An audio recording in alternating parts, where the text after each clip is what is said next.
Hello, Malhar. How are you? I am good. Good evening, Ashok. How are you? Oh, actually, very hot. I mean, not that I'm hot, but it's really hot. You know, in Singapore, it's really hot. I can't describe the kind of temperatures that we're going through and the humidity. And you look all cool and fun, and you look very elegant today. Oh, yes, because I was with some people who needed to see the elegant side of me. So obviously, I'm not in the office, and I'm very grateful for this space. I'm actually in KL just after a training program. So I hope you can hear me, Ashok. So welcome to Leadership in Flow Asia Season 3. And today, I must say, I have yet another favorite person whom I know for years. And I'm really very excited to have her on my show. And I'm glad she said yes. Ashok, just for your information, I have been chasing her for months. Really? Just yes, yes. She doesn't look like she's, hard to get, but, it has been hard to get her.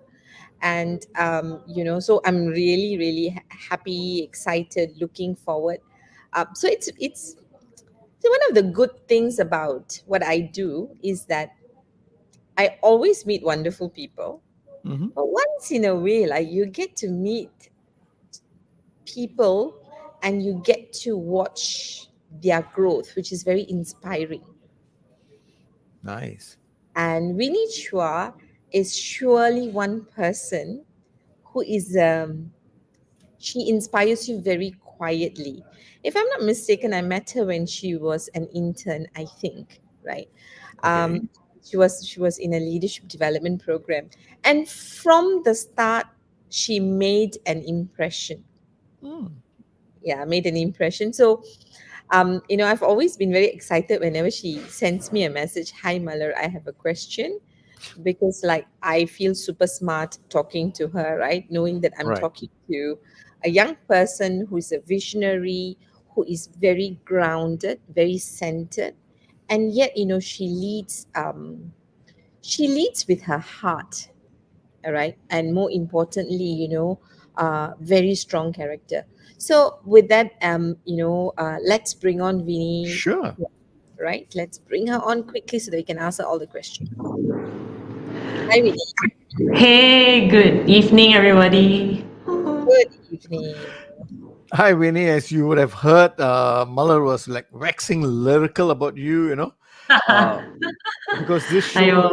this show is all about growth, whether it's personal growth, leadership growth, or business growth. And she Yeah. says that she's seen you grow over the years. So tell me, Vinny, tell us a little bit about your background in terms of, she said she saw you as an intern. I'm not too sure. You tell me what has been your journey in the last few years. Tell us. Yeah, yeah. So gracious of Mala to introduce me in that manner. But yeah, hi everybody. My name is Winnie. I am the co-founder and so chief product officer of PolicyStreet. So I think just to correct Mala, I think I was in the probably the executive track coming to manager track in Allianz, my previous company. And I'm very, very proud to always say that I came from Allianz because it was really the foundational years that you know helped me to become who I am. And in one of the Malas, I guess the leadership training that she did with Allianz, it was about leading with her heart and soul. And I always go back to this training that I have with her, and it struck me that being a leader in the marketplace, you can actually lead with your heart. You can actually lead with empathy and also authenticity. So I always carried that throughout the later parts of my leadership career as well. Yeah, so it's very nice to me. It's a full circle to be sitting right here to actually kind of like give back to the community that you have here because of what Mala has given me eons ago, 10 years ago. So yeah, it's really nice this whole give and take kind of spirit. Yeah. Nice. Thank you very much for that. I know Mother is going to be excited. So say something. No, no. Okay. I feel Go like ahead. I feel like I said the right thing to get the compliments out of her. No lah. Okay. Very good, very good. Yeah. Ah, Thank you. okay. Thank you, Vinny. Thank you. Yeah. So, Yes. Vinny, thank you for sharing with us about your journey from Alliance to what you're doing now with your own organization, it appears to me that you have both a leadership experience and entrepreneurship experience. Yeah. Can you come again? I couldn't hear you, Ashok. But you tend to have both a leadership and entrepreneurship experience. So Yes. share with us what is the distinction to you, right? For you, the distinction between leadership and entrepreneurship. Great question. I would say leadership is really providing vision to my team, providing clarity in terms of what the business is looking at, what I want the team to have.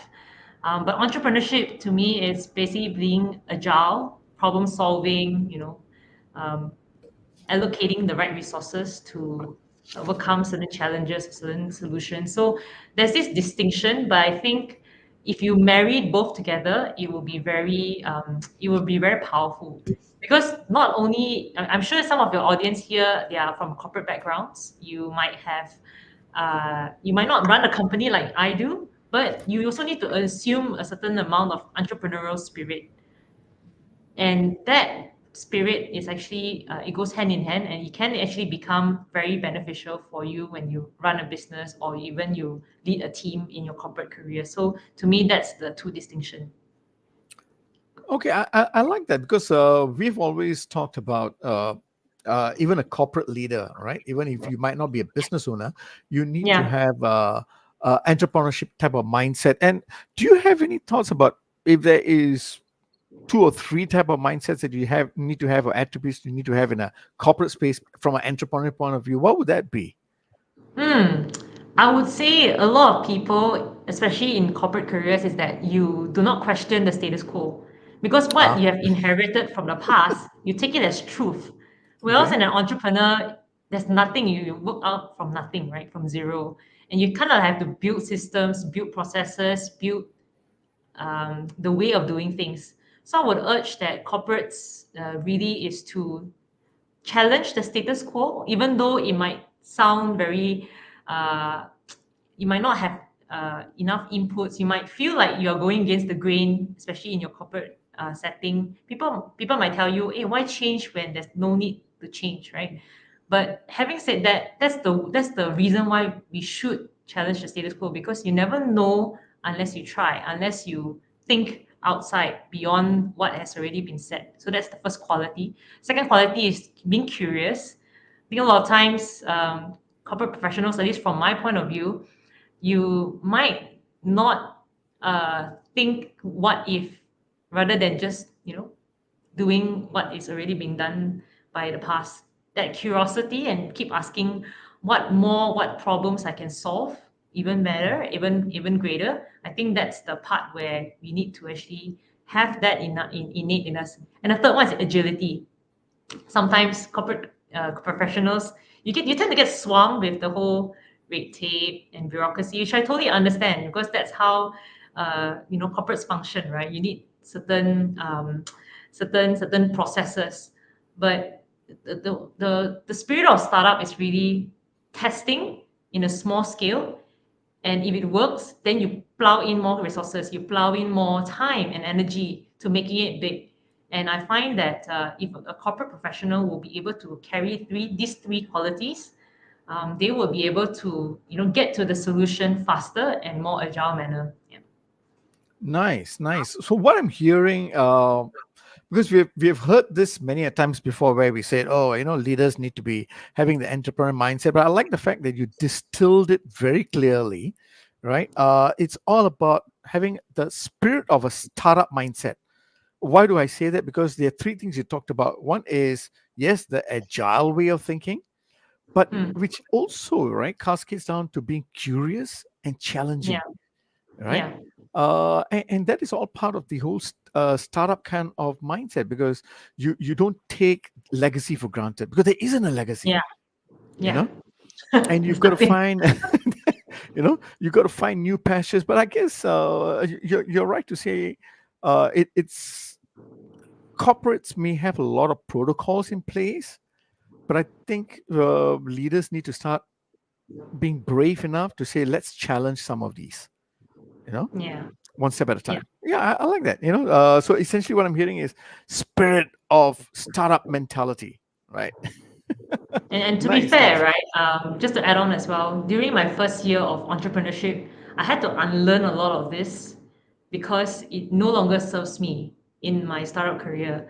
I used to, I have two partners which are not from the insurance industry, and I'm running an insurtech company. So a lot of times they ask me why this cannot be done, that cannot be done, and I will feel very defensive, and I'll tell them this has always been the case, in the early days, especially. And they kept challenging me, and I have to break my own shell of my stuck mentality and the way that I've been groomed to think.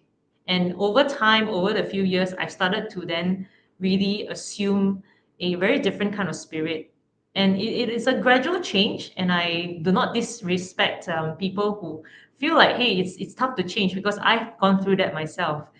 Sometimes, what that of a truth for a long time, it's very hard to unlearn. But I feel that it's worth it after going through this for 8 years, and Oh, it's worth really unlearning, relearning, and reteaching yourself the things that you thought you knew better 10 years ago. It's really, really a rewarding experience. Yeah. nice, nice. And to confirm that, we have Shamini Sudan who says, I love your clarity of self-awareness, Winnie Chua. Thanks, thanks, thanks. Now, a lot of things that you're describing about, we speak in our show from a leadership growth point of view, right? And a lot of things that you are talking about points in that direction. So I'm very curious. If you have to describe your own leadership identity, how would you describe it? Good. I would say when you played the intro, it really resonate with me, because I would consider myself someone who I do not want to speak out when it's not required to. I like to be the one that will be observing and understanding the situation, understanding the room first before I say something. And that's I guess it comes from me being very reflective as a human being. I'm always thinking about, you know, what is happening in around me and in me, so simultaneously. And so when all these things are happening, right, internally and externally, it's always this struggle to find that connection. And so I would consider myself a leader that is quite reflective, Mhm. quite self-aware, and able to be wise and discerning to say the right things at the right time, and not for the sake of it. Yeah. I would consider myself, that would be my identity. Yeah. You know what? You just so Muller came up with this term, I think, back in 2022, when we were interviewing many leaders. So season 3, right? This is season 3. Yeah. So Muller and Shamini started this in February 2022, and as they were interviewing many leaders, they found there was a certain distinct characteristics among them. And that's how she termed them as quiet leaders. And I think you have just reflected that, by stating that you are self-reflective, you're self-aware, you read the room, you don't just jump in for the sake of jumping in, you don't say it, you carefully think through before you make a contribution. Yeah. you know and you just describe in many essence the quiet leader that Mala has been talking about, and you come across as a kind of calm, reflective person in that sense. Well, it's not easy, isn't it? Yeah. I think quiet leaders, I'm not someone who likes the limelight generally. I think I like my actions do the talking, or my work to do the talking, Mm-hmm. rather than me just speaking about it. I prefer substance than the form, right? So it's always, sometimes people will say, why can't you take credit for certain things, or don't you want to take credit? Mm. But I think for me, if the team achieves success, I think that's better than me taking the credit lah. So Okay. I find myself being very effective, working together with the team, working alongside the team rather than directing them what to do just by communicating. I prefer to just work with them and eventually filling up the gaps that they do not see. So it's about complementing them rather than directing them to do what I say. And a lot of times I feel that the successes are sweeter when it's done together rather than Right. it's because of my idea. It's because of my brilliant idea. It's that when we are doing it together, to me that's success. And I don't really need to feel like, it's because of my intelligence or my creativity that, we came to this success. To me, what's more important is, are the team better as a whole because of this task or because of this challenge?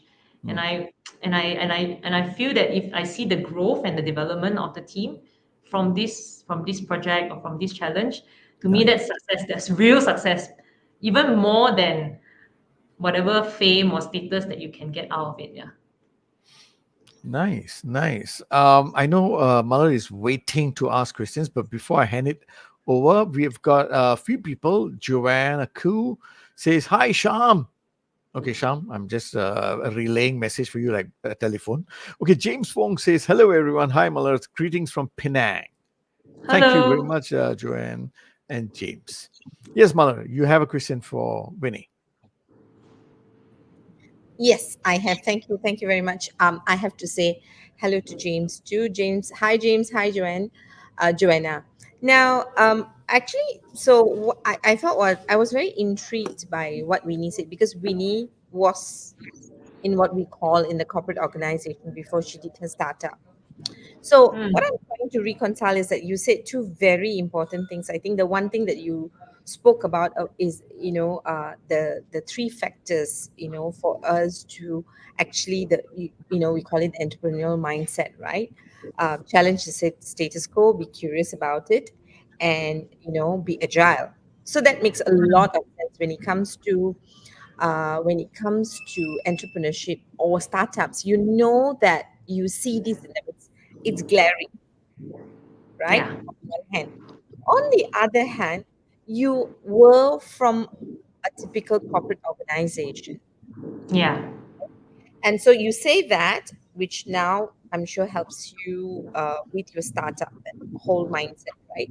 But you also said that your own identity in terms of your style is that, you are quiet, you observe, you reflect, you're self aware, and you're wise and discerning, right? And I know that is true about you because I can say I know you, right? Mm, And I'm sure Ashok, even if he has only met you once, he would also say that's true. Now, how did you? And I think if that's your identity, I don't see that. I don't.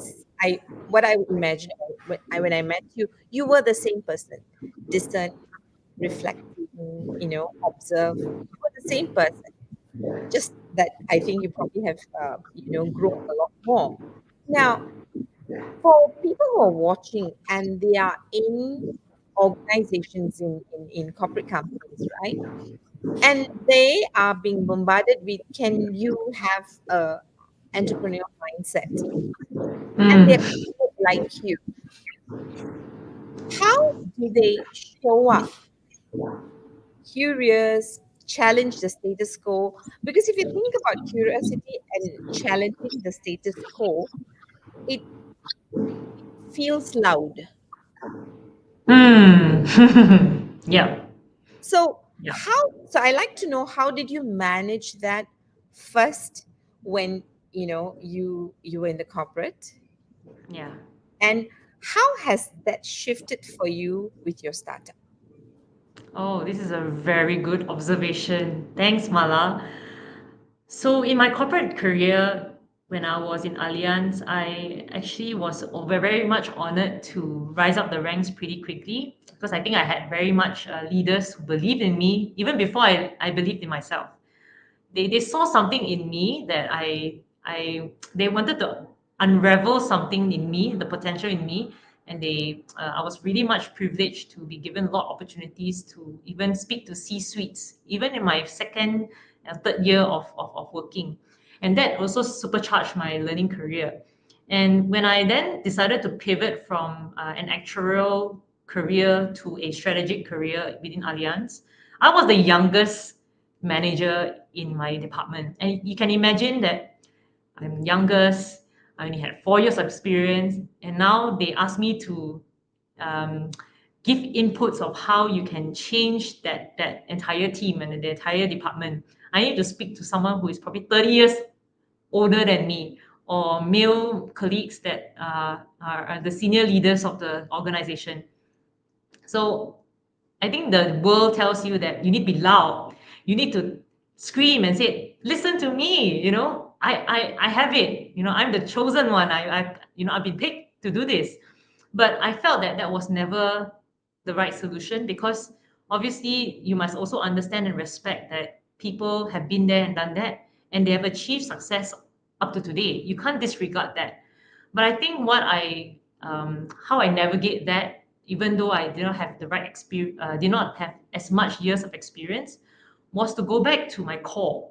Like, why was I chosen to lead this team? Must be something complementary that I can offer. So first thing is I need to know what I can bring. At that point in time, I was data driven. In the insurance world, maybe they have the certain ways of doing things, but maybe they are not so data driven. So that's where I bring in my data background, being in actuarial. And number two is, instead of just empty vessels make the most noise, right? I really needed to dig deep and use the data that I have to actually supplement the kind of initiatives that I want to bring to the table. And number two is also to strike out good relationships. Nothing beats having good relationships with people you want to work with, because with that lubricant of relationship building, that's when the other people will reduce their barrier to listen to you. You listen to what you have to say. I can't bombard my way and tell my senior who is 30 years older than me, hey, hear me out. I have all these wonderful ideas. I won't be taken seriously. But once I spend more time understanding their motivations, understanding what truly they want, and I'll be able to craft the kind of solutions that will be able to meet their needs. And that only can happen by spending time with them. And it's not something that a leader who is very loud and my way or the highway can do it very effectively, because you kind of need to humble yourself, and you need to understand, hey, they have their place in this organization, but just how do I meet them in the middle? And as I transform myself to become a entrepreneur, it is the same, right? As an entrepreneur, you don't have any brand name to rely on. I didn't have Allianz to rely on. I had Winnie Chua, my name to rely on. And how do I convince my partners that I'm the real deal?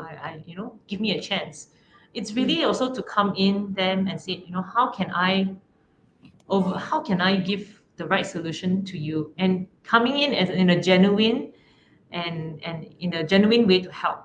And that's how it kind of snowballed to what it is today.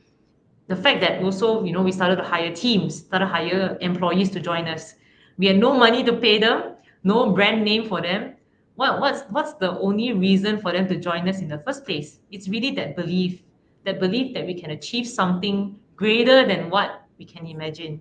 And it's because of that belief that the sense of like I can achieve something, that was also the driving force to how we got to build our teams, and now we are probably like 100 people strong. That was the very first, I guess, the genesis of how it all began.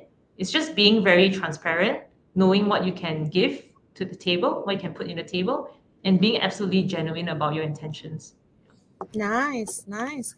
That was a lot of wisdom, right? Because and I really, really hope that young people who are very enthusiastic, who have a voice, and who want recognition for their ideas will at least listen to this part of wisdom that you have shared, right, Winnie? Because I do know, I mean, so I think if we are listening and your leaders in organization, what Winnie is really telling us is that if you want people to have entrepreneurship mindset first, the environment need to be set right. So in this case, of course, credit goes to Allianz. I will tell Bunman and the team about it, right?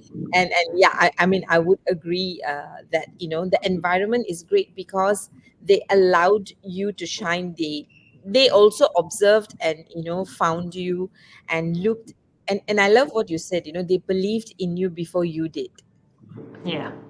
and that's a huge gift, right? Now, while you said that, what I also thought was very interesting is that you are very practical. You were very clear and practical about what people with more experience bring to the table. Yeah. You looked at yourself and said, what is it that you bring to the table, Yeah. right? And what's interesting is that you basically used relationship to bridge the boat, Yeah. right? So Yeah. you are a people person, and it's not so much of shouting out loud, but observing so that you basically listen and find the right space for Yes. you to say what you want to say. And I suppose that falls under discernment. So you discern well to know why you want to say, not speak up for the sake of speaking up, but because you have something that is valuable for them to Yeah. listen to you. So fantastic. So if you're listening, if you're watching or listening, and you're a young person, you now know what are some things that we all can do to want to actually set up an environment for entrepreneurship mindset. And if you want to have entrepreneurship mindset, then what are the things that you might want to do when you are with people who are more experienced? Thank Yeah. you. Very clear. Now, Sharma is a good friend of ours, and she's come up with a very interesting question for you, Winnie, before I pass it back to Ashok. She says, what's been one of your most trying circumstances or situations as a leader where you may have felt this is where I feel I may lose it, or something as insane as that? Yeah. Wow. Okay. This is a very, I think there's so many. I grew up as someone who, as a child, I've always have this adverse feeling towards failure. I think I have this deep innate fear of failure since I was young. I remember deeply when I was 9 years old, I was in the best class in my school and was demoted to the second class. I remember crying to my mom. That was when I was 9. And it's always this deep innate failure perspective. So you could imagine that when you're an entrepreneur, you kind of have to fail every day. And so it was really time after time picking myself up. I used to work in Cyberjaya, which is about an hour away from my house. Every day I'll go to Cyberjaya for work, come back. During that trip through Max Highway, I'll cry my eyes out because it's just too much to deal with. But just to go through this question, right? I mean, just to answer this question, what is the most trying circumstances or situations as a leader? It's when we realize that we do not have enough runway. In a startup term, it means that because we want to scale our business, and in a startup context, sometimes you need to spend more to grow, right? So it means you need to spend on building your technology, you spend on acquiring business, and at times in the startup world, you run out of cash, right? Basically, in the next 3 months, 6 months, that's it, close shop. To me, the trying circumstances is knowing that I might not just lose my startup, it's also my team losing their jobs. And this is something that I carry as a burden every day. That if I do not become the leader that I should be, sorry, I'm being a bit emotional here. If I do not be the leader that I should be, my team may not make it. And it's not about them, it's about their families as well. like their loved ones. And so to me, that's always the reminder that I cannot be too hard on myself, nor I cannot take my role lightly, because there are also people that I'm representing. It's not just my people, as well as also the people that I serve as a company, right? The gig worker, right? The gig workers, the underserved.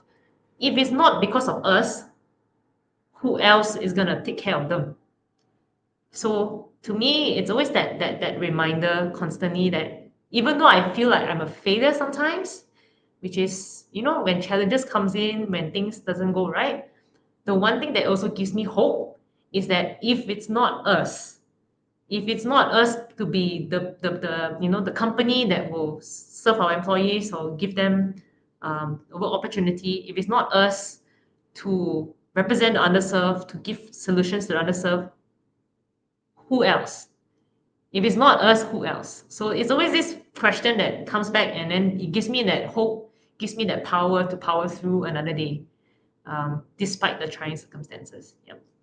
Hope that answers your question, Shamini. Thanks. Sharma, I hope she answered your question. I know I was supposed to pass it to Ashok, but Ashok, I have a. So I'm just going to so I love the fact how you're so purpose driven, right?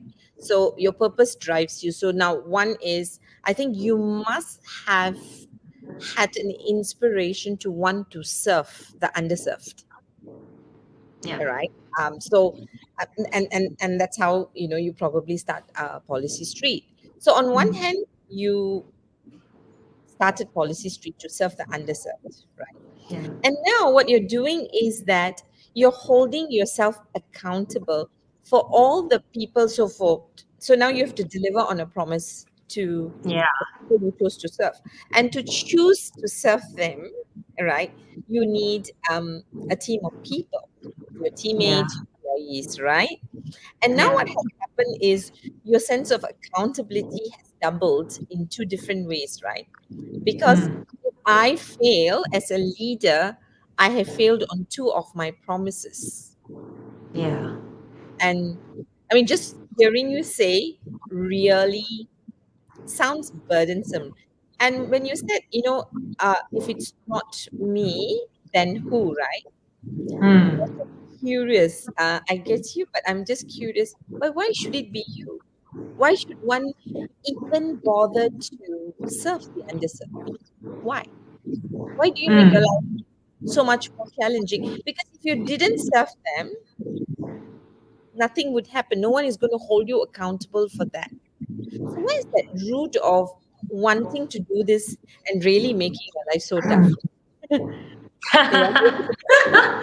Yeah, I think for the benefit of the audience and also the listeners here, I used to consider myself an accidental entrepreneur, because I I was doing really well in my corporate career, but once upon a time, it was a calling that I had to heed, I had to listen to.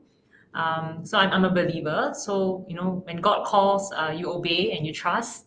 So because of that, that call that I got from God to serve the underserved, to really try to decouple insurance to make it simple, easy, accessible, that was the faith that drove me to decide to quit my very, very rewarding corporate career to do this for real, for full time.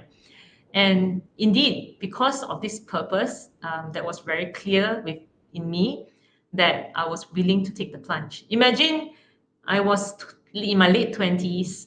I was on the pathway to becoming probably senior manager in the next few years. I was also representing Allianz in various capacities and doing quite well within my own. But I had to give all of that, and all my friends telling me, and my family is like, "Well, what are you doing? What are you giving up? Something that's already so comfortable, so predictable, and you go to the unknown." But I felt that if I didn't heed my call and I didn't obey what I've heard from God to do, then I might, I'm answerable to God, right? So I need to obey and to know that I'm taken care of if I step in faith, and which I did. And so that was really the genesis of how it all started. And every time when our products get launched and to serve the underserved, that gives me a greater clarity in terms of, wow, what a magnificent step that I took from when I was back in Allianz, when my impact was a certain way, to now really touching the underserved, in the most literal sense, because we actually serve them like directly.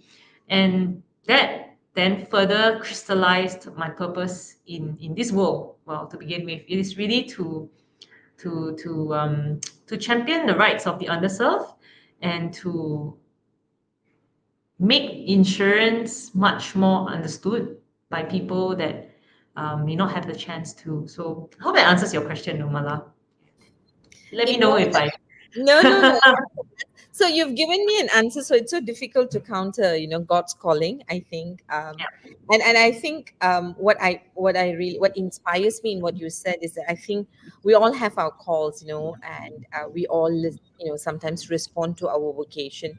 And what Mm, is really, heartwarming is to hear that you started this in faith when your life was actually better. yeah.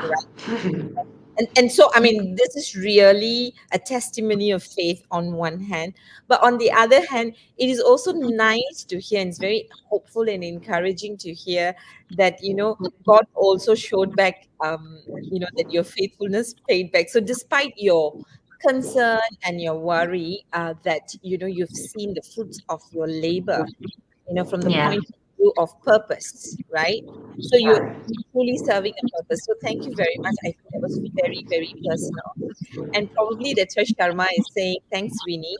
This is what the world needs: empathy in leaders, employee centricity alongside business centricity. It's a great share, she says. But I just want to add, I think it's personal, vocation is personal, and Yeah. thank you for sharing your personal vocation with us. As I say that, right, I'm just wondering, because when you think about crossroads, I think the whole idea of today's topic is, crossroads. So you've just mentioned a crossroad. So when you had to make that stable choice of a corporate job and to Yeah. listen to the faithful voice, that was a crossroad, Yeah. right? Now, how do you Now, in this case, of course, you say it's your vocation. How do you choose to be your true self, right? Yeah. How do you listen within, discern within, and say, I know this is going to be uncomfortable, but this is what I need to do, right? Because I think very often in very various different situations, all of us would have experienced crossroads usually mean that it's so difficult. The right thing is usually the more difficult thing to do, Yeah. right? And so tell us, how do you then choose that? Yeah. Great question. I would say it starts from self, right? I always believe that no one of us can be a Frankenstein, meaning you can be one person at work and another person in your other areas of your life. We bring our whole selves to wherever we go, whether is it to our careers, to our relationships, to our friendships. But what is the commonality within us? It's really you need to be true to who you are. Once you're true to who you are and you are able to really crystallize the principles that you hold dear to yourself in whatever situations they are put, that whatever crossroads or whatever curveballs life throws at you, you will always know what will be the best decision to be made, that you will be at peace with. I think the worst thing, as far as I'm, in my short years in this on this earth, is the fact that when you choose something and then you don't have no peace, you have no assurance that, hey, I've done whatever that I could given the information that I had at a point in time. You might not know everything, just like how Mala has mentioned, right? Things you have to just sometimes, you can't have a clear path, but you just have faith. But what what about the peace that you feel that you've made the decision that you can live with and you can sleep at night. I truly believe that if you can make a decision and you can sleep at night, uh, it's a good decision. Because what's worse about doing something that is against the grain or against what you believe in, and it haunts you at night and you can't sleep. So to me, in whatever decisions that you make, ask yourself, is this aligned with my principles and who I am? You know, because nobody is gonna, I always tell this to people, right? You know, career is one thing, but what are you gonna bring to your grave? It's not about the money or the status. It's about how you make, how you have lived a life that it is with integrity, with the right values, and the people around you can say that I am a good person. I have done right in this lifetime. And those are the things that are most important. And going back to the crossroads, life may throw you different challenges, but as long as you feel and you you deeply feel in your heart that you've done the right thing, I think that's first step to encountering, different crossroads of your life. And I can't say that we always get it right. I can't say that we're always going to be perfect. And I'm sure I have employees that I've led in the past that is still harboring some sort of ill intent towards me, or they or ill feelings because I have not matured as a leader back then, right? Maybe there's some things that I said that was very wrong, incorrect. But that's where I guess my faith in grace, in forgiveness, that I held on to and said, okay, look, I made a mistake today, but I'm going to be better the next day. As long as you always remember that no matter what, you're always going to move forward and you're always going to be learning something out of the experience. It's okay. It's okay to make um, mistakes as long as you learn from it and then you move forward. Yep. Oh, thank you very much. I think you've given us so much. So what I'm learning from you, or what I'm hearing you say, is that when you stay true to yourself, however difficult the decision is, it gives you peace. All right. Yeah. I like this, right? It's like what you take to grave, is what you've said. Ashok, I'm just going to read two comments that for some reason is not showing up, and then you can go on. Gerald Fernandez says, good evening, Gerald. Thank you for joining us if you're still with us.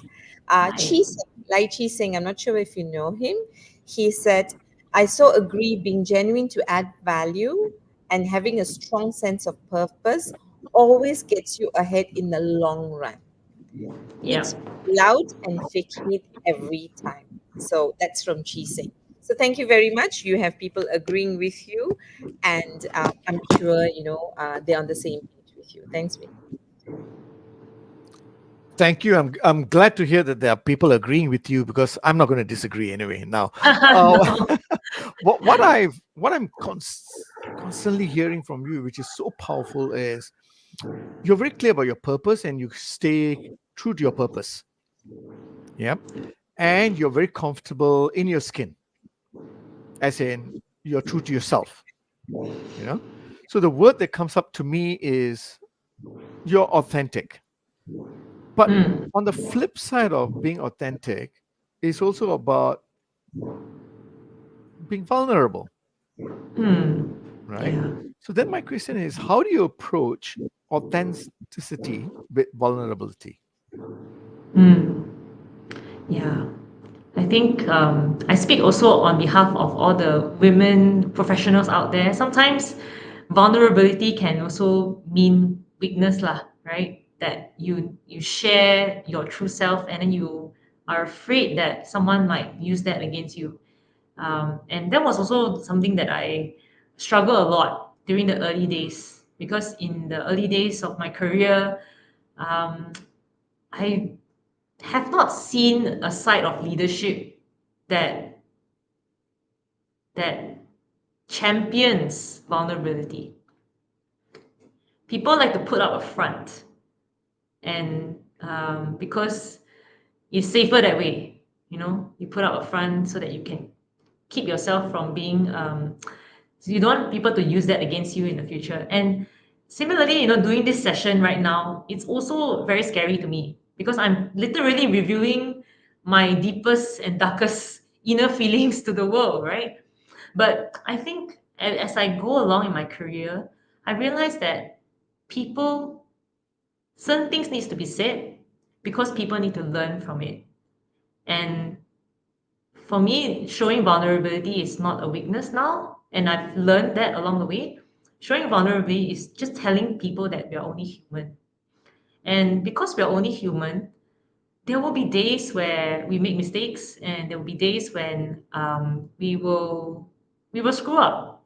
And just last week, I made two major mistakes in my workplace, right? And I'm not someone that makes a lot of mistakes because I'm just I like to keep myself like structured that way. And but that week I was just extremely overwhelmed. Last week I was extremely overwhelmed and I made two mistakes. And when I think back 10 years ago, I probably wouldn't air my mistakes like laundry, like dirty laundry. But last week when we were doing a sharing session with the management, I actually own up and said, you know what, guys, I made these two mistakes. I'm so sorry. It could have jeopardized our business in a bad manner, but it was managed. It was managed. And what lessons I learned from there was I could have maybe managed my bandwidth better. I could have planned better before it became worse. So I think by being the first person to show that I can be vulnerable and can make mistakes also helps my team to also do not fear about sharing their vulnerabilities as well. And they can also be genuine with me. And sometimes you might put out a front with your bosses, but I hope that my team can also be very honest in how they feel with me. And because that's how they can grow in their personal life and also their professional life. So to answer your question, it's difficult at first because naturally for as leaders we like to put our best self. Even on LinkedIn, nobody really want to share the bad stuff. But I would say it is the war stories and the challenges that that would give more meaning and more learnings to people once it's shared. Yeah. I hope that answers your question. No, it does. It does. Okay, so when you said I like to go back to the beginning because in the beginning is where things was difficult. Where you said, okay, how do I be vulnerable? So what did you do? To create the safe space for yourself because you're going to give yourself away, but at the same time you're going to protect yourself, and you got to be true to yourself and true to the purpose. So in the beginning, while you were true to yourself and you were very clear about your values, it appears to me. Mm, But what did you do from a structural point of view, or yeah. to get across and gain courage? Yeah. Mm, I would say just take the one brave step to share. At the start of this year, I told my team that there are three things that I want to achieve this year. Number one, sleep more, which is what I'm doing more now. I'm sleeping more than 6-7 hours a day. In entrepreneur speak, that's actually a luxury because back then when I was running my business, I was sleeping maybe 4 hours, 5 hours a night. That kind of range. Secondly is to communicate, and thirdly is to lead better.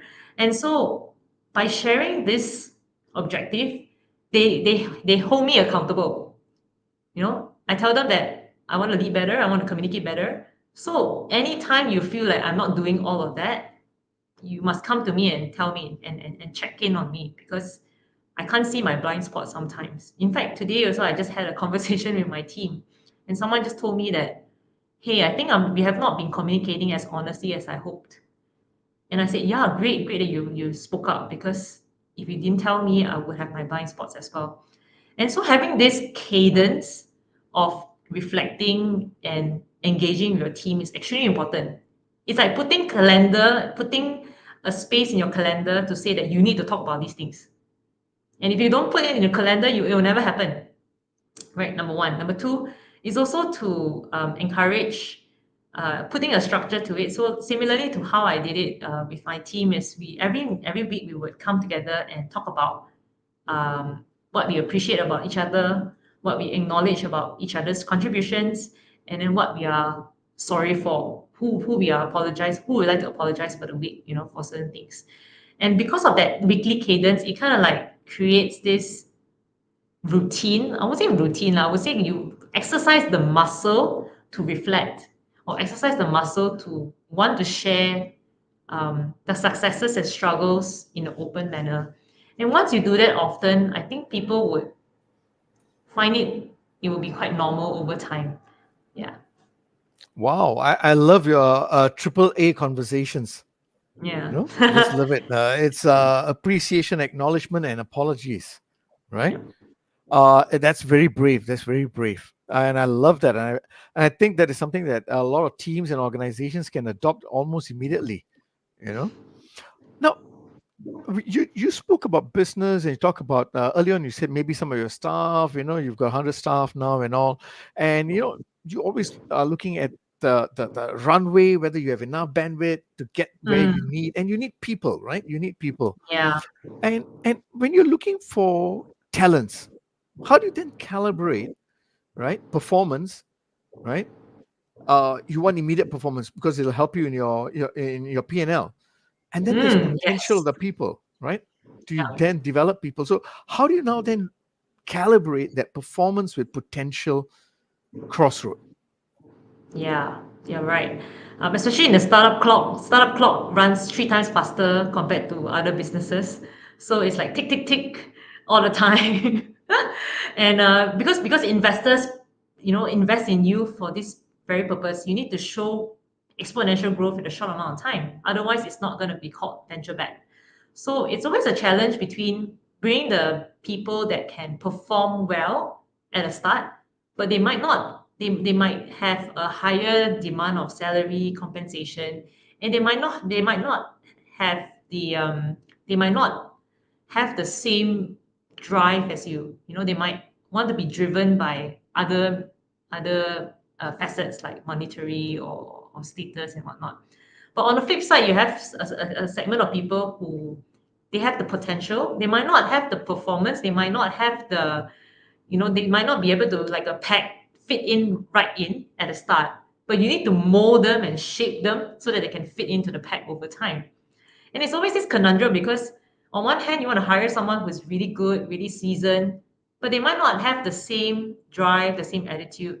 On the other hand, you might find someone who is less skillful, but they have the right attitude, and they can actually be shaped to become better and all that over time. And your question, Ashok, is how do you balance these two? It's really, really difficult.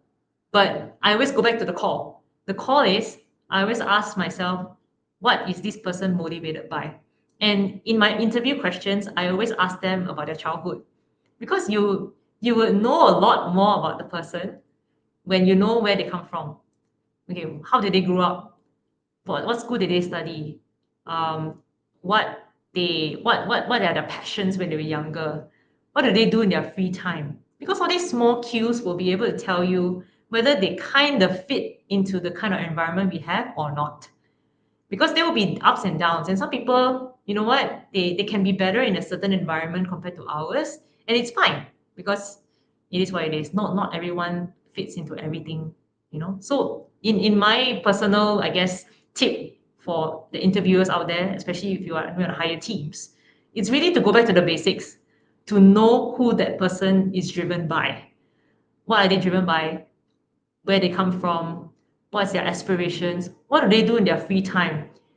What do they are they motivated by material goods, or are they motivated to prove to someone, to prove to the world that they are something?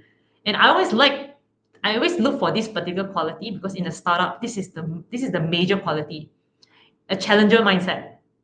Someone who probably wasn't given the opportunity when they were younger. It was probably a harsh background. Probably they felt like they need to prove their worth.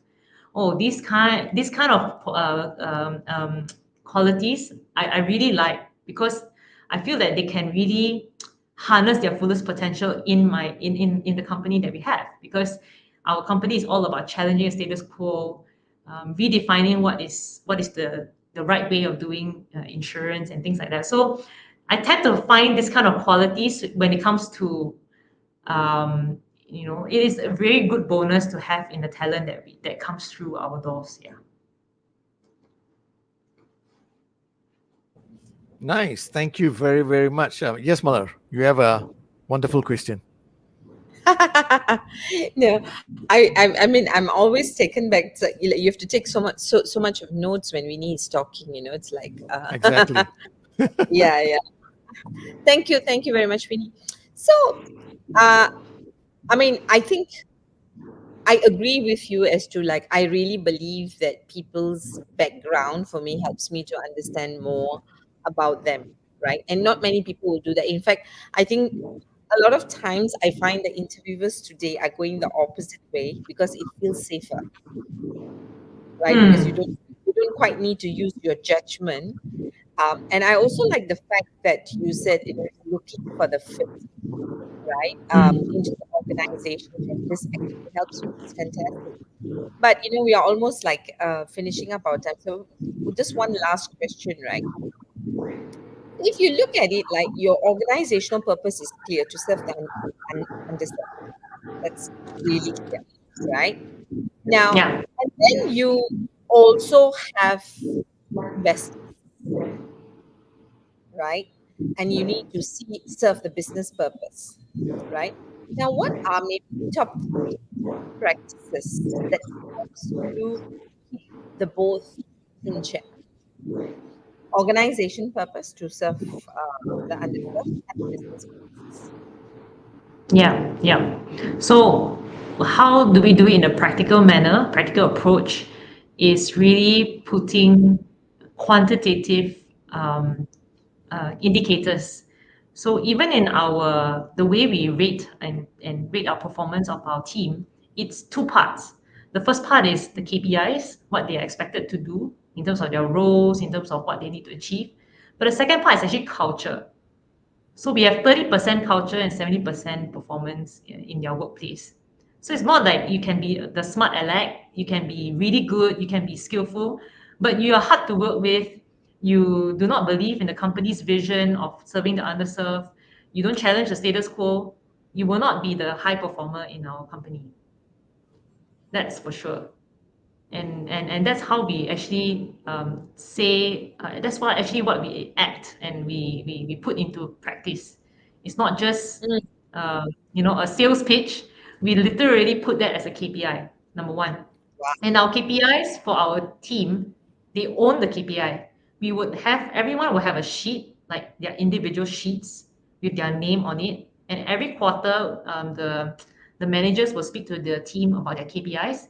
And you can actually see your KPI and be reminded of what you need to achieve. Whereas in some organizations, I understand that you show your KPI in the start of the quarter and you keep it. You don't show it anymore because you don't want the person to maybe like use that as a trump card to ask for increment and all that. But the way we do it is differently. We want the team, we want the members or the employees to own their KPI, to really have full ownership to drive the KPI.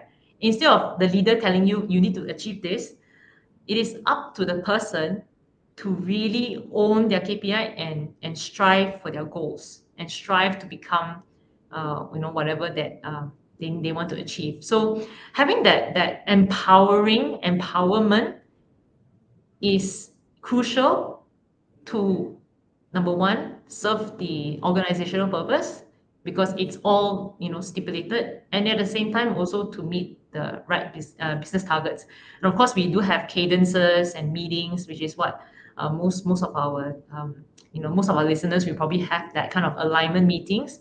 But I think the basis is really clarity in what the company stands for, and then later on following through with this uh, cadence of engaging. We also have a employee portal where everyone, it's not like a handbook, employee handbook.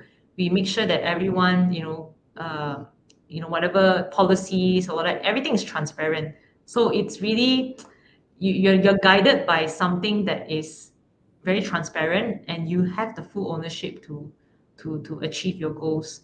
And yeah, I hope that answers your question, though, on a practical manner, more on the practical manner. Yeah. What I'm hearing from you is that you're very centered around the business purpose, which is actually to serve the underserved, right? And Mm. what you're doing, what you seem to be doing, is you seem to be putting up structures, corporate structures, uh, in a way that it serves the business purpose, right? And what you're doing is that, I think what you're probably doing slightly differently is that you make sure that structure just don't serve the business purpose, but it aligns your purpose to serve the underserved, right? Yeah. Like the bit on organization culture, right? So if Yeah. you weightage on culture, so what gets measured gets done. So you are measuring what you want the business to be, how the business is done, and that's what you're measuring. Because many organizations will tell you the ideal, but they will not measure the qualitative stuff. So what Yeah. happens is that the structure just pushes the business agenda, gets you the result, but it may not. It may actually misalign you from your organizational purpose, which is to serve that. So yeah, I think. I mean, for the time that was given to you, that was really, really clear.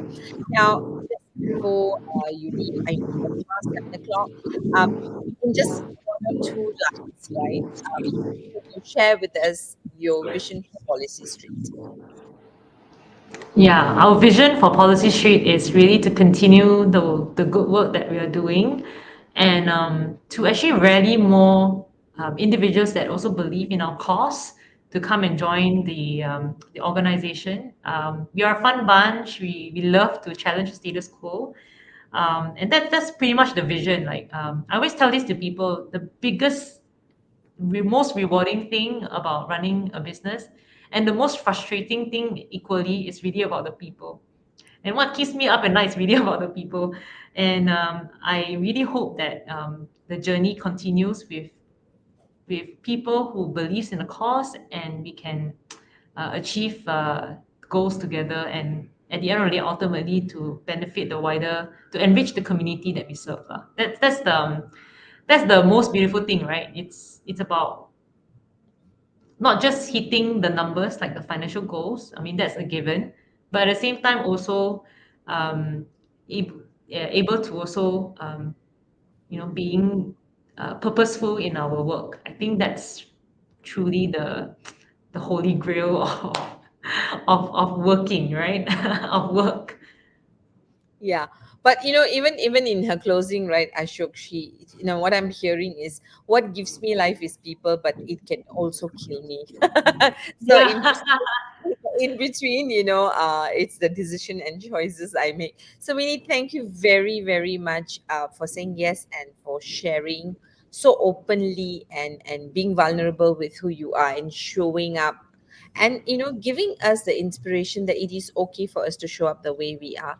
Thank you very much, Ashok. Is there anything else you like to No, add or beautiful, say to? beautiful. Thank you, Vinny. To me, my biggest takeaway is don't be hard on yourself. At the same point of time, don't take your responsibilities lightly, Mm, right? yeah. And she's shown us how to focus on that by being true to yourself, being self-aware, being clear about the purpose. So thank you very, very much, Vinny.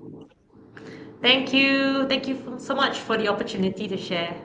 All right, most welcome. Thanks for having. Well, thanks for coming, and yeah, all the best. We'll be watching you. Okay. Whoa. All Ooh, right. that's a lot.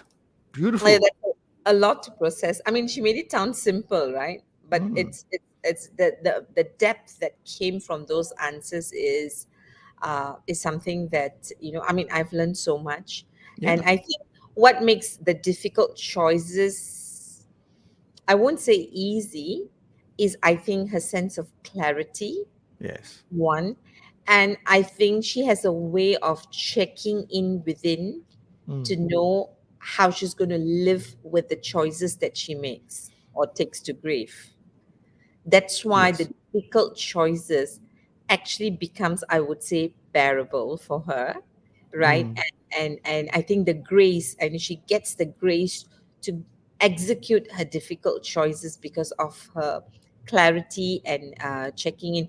Great character strength for a young lady, and Yeah, I mean, I'm absolutely. really looking forward to watching her, being inspired by her and growing. And I'm sure, people who are watching now or later are going to be inspired. Absolutely right. All right. With that, thank you very much for joining us. For those who are with us, till we meet you next week, this is Malar signing off from Malaysia. And Ashok from Singapore. Good night and have fun.